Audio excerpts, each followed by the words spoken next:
So I have no idea how stable the camera is going to be when I start the work, but I'm going to do a really quick video of a demonstration of what I've been calling the Grendel tool, which is this pretty awesome, it looks like a straight razor, but what it's, and you can see if you look there, that's pretty good. It's got a groove. It's got two rises and a depression in the middle of them, and it's about 2.5 inches long. You don't need any, it seems you don't need a whole lot longer. And how it's used is like this. I'm going to tilt the camera a little so you can see the piece. Oh, come on. There we go.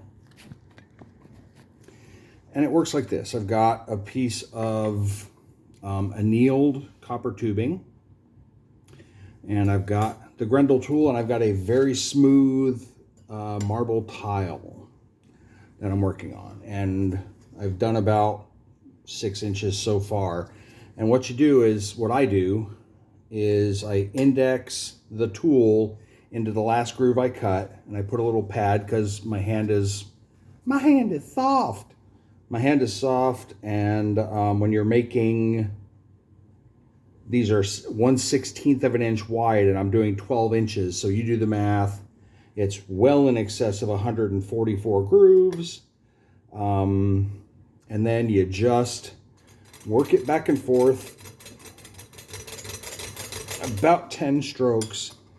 Very careful to not let the tool come out of parallel with or perpendicular with the piece. You really want to, it's not critical, and if it looks a little rough and ready, so did the period pieces, and you just keep going.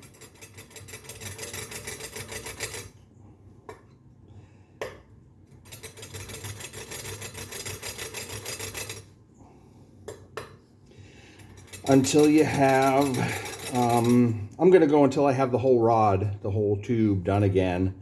I got 8 hinges out of the last one, and I will be able to get about 2 of those were 1 3/4 inches.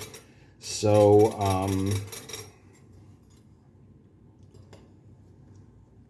the other 6 were 1.5 inches.